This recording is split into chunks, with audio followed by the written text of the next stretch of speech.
বাবা দেখো আমার মেয়ে কত আর্ট করছে।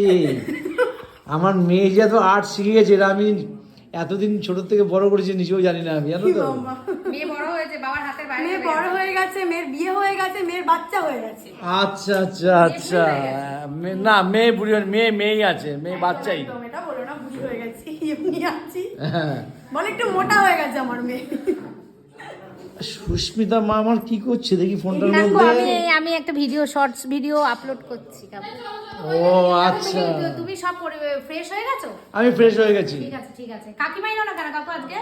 কাকিমার বলো না, সেদিকে সব কথা বলা যাবে না, এটা হচ্ছে কনফিডেন্সিয়াল ব্যাপার, অবশ্যই অবশ্যই এটা বলা যাবে না। একদম একদম ঠিক পার্সোনাল কিছু থাকে না, একদমই তাই। আমি যদি ভিডিওতে বলে দিই তাহলে আর কি? না আমি জানি, তবুও আমি কাকুকে এমনি একটু জিজ্ঞেস করলাম, দেখি কাকু আমাকে কি বলে।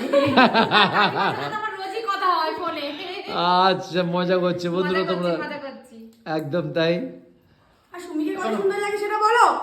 আর সুমিকে কেমন লাগে তোমরা কমেন্টস করে বলবে। আর সুমিকে তো সুমি তো সুমিই হয়। এমনিতেই সুন্দর। আরে না, কাকিমাকে আনেনি আমি কারণ একাই শুনছি। সুস্মিতা দি আগের দিন একটা কেউ একজন কমেন্ট করেছে কাকিমার পাশে থাকে ভিডিও করতে না, সিঙ্গেল ভিডিও করতে। ও বাবা, কাকু তাই নাকি? এইসব হচ্ছে তোমার মনে মনে এইসব এই জন্য চলছে? কাকিমাকে আজকে আনেনি।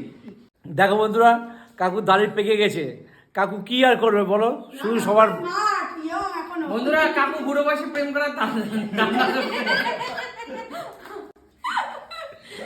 ও লাস্টে উজ্জ্বল এসে একটা বাউন্সার মেরে দিয়ে চলে গেলো জানো তো, ওভার বাউন্ডারি একেবারে।